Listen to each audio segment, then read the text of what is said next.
Hey guys, so today we're going to be looking at the best champions for solo queue in patch 6.1. I'm going to be doing a roll by roll breakdown soon, but for now let's just take a look at the top 2 in each. Actually, okay, how about if we hit 5,000 likes and dislikes on this video, then I will do a top 5 for all 5 roles next patch. I'm probably going to get no sleep if we do it, but we'll figure it out and do it anyway. Anyway, starting with AD carry, we all know that's the best role by far, right? You should be used to that by now, honestly. So first up, Corky, really good damage, great poke, and the good thing is it's a mix of AD and magic damage. It makes it really hard to build against. Normally when you see a fed AD you think, okay, I'm going to build some armor and that will shut him down, but with Corky you need to build armor and magic resist to even stand a chance. The package thing that you pick up in base is just insane. It's so good at making comebacks. It does great damage, it slows, it sets up ganks perfectly, or even sets up 2v2 fights. The combination of Triforce and Essence Reaver has kind of tipped him over the edge, honestly. Like, the cooldown reduction is really nice on him, and then when we get into the mid game it actually gives him like a build path. Like, if you build crit, it's actually doing something now, so it makes his late game even better.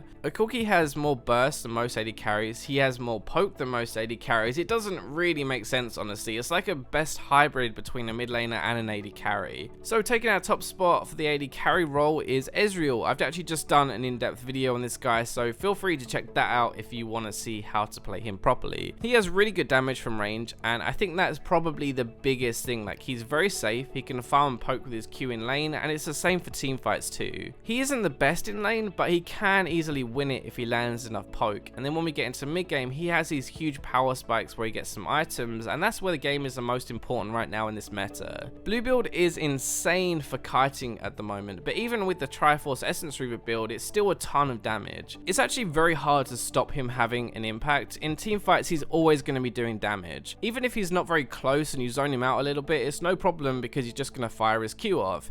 If you leave him untouched and you just don't focus him at all, then he's going to ruin your entire team. He's going to fire those Qs off anyway and auto attack on top of them. The really dumb thing, kind of funny actually, is even if his team loses the fight, he can often mop it up and make it even by kiting and stopping people push. Okay, so moving on to the mid lane, and the first one is Lux. She is just like the perfect kit for winning solo queue, except kind of the lack of mobility, I guess. That's the one thing she's missing. She has insane damage. She can catch people, she can one-shot people, and she isn't team reliant in the slightest either, which is great for solo queue. What I mean is she can like poke from really far away, she has a decent lane phase, she's pretty hard to gank and pretty safe too. But it's a mid game really, you just kind of take over, you catch a few people and you snowball the game without even having to actually team fight anyone. So that's the ideal, right? You catch people before fights, you blow them up, you just one-shot them, and then your team actually never has to go into a team fight. If you do, you still have a ton of AoE damage, and you have that shield as well, which layered over your entire team is really useful. She can struggle a little bit against high damage assassins, which is why she's the second choice here for me.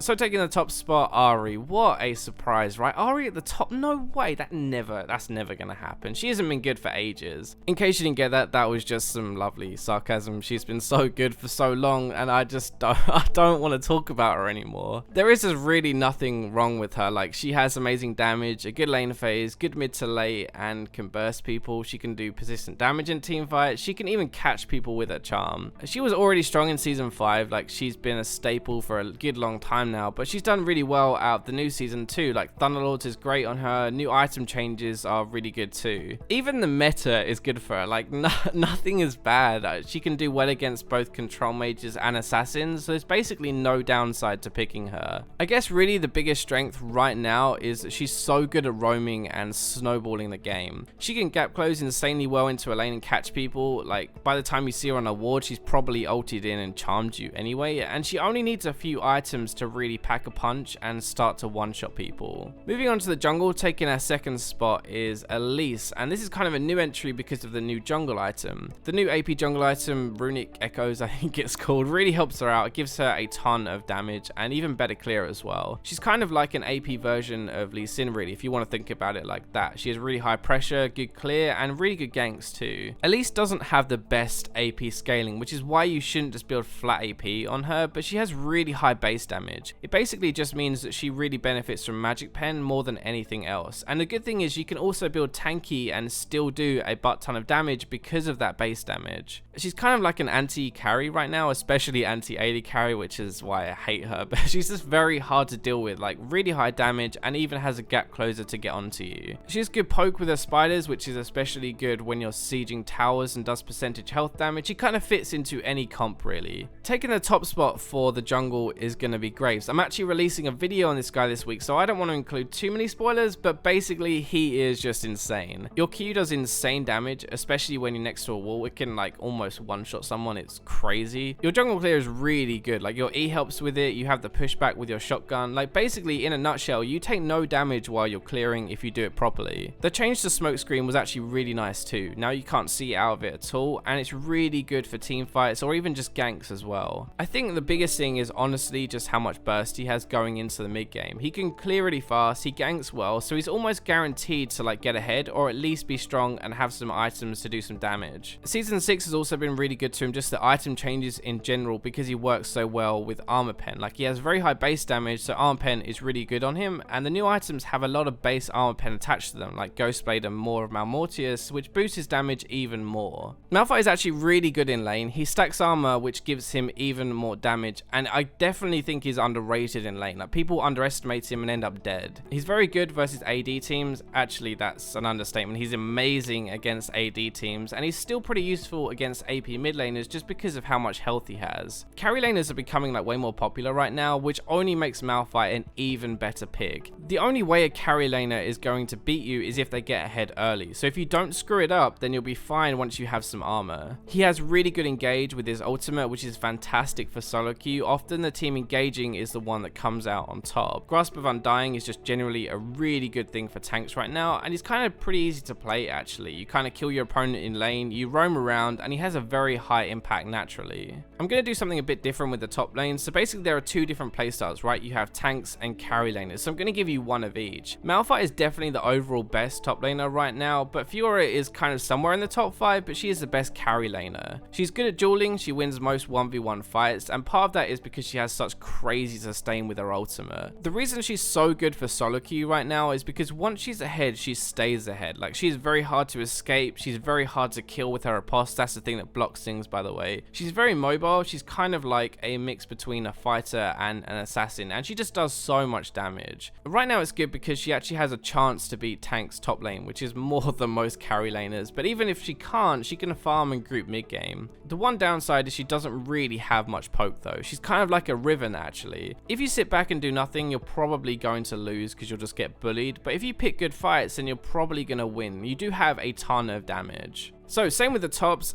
Actually, I shouldn't probably say that. Same with the top laners. I'm going to give you a carry support and a supporty support. So for a proper carry support, I guess there's no one better than Blitzcrank. He's about as all-in support as you can get really. You either go hard or you go home. First thing is even Foxshop can play Blitz. If he can, then so can you.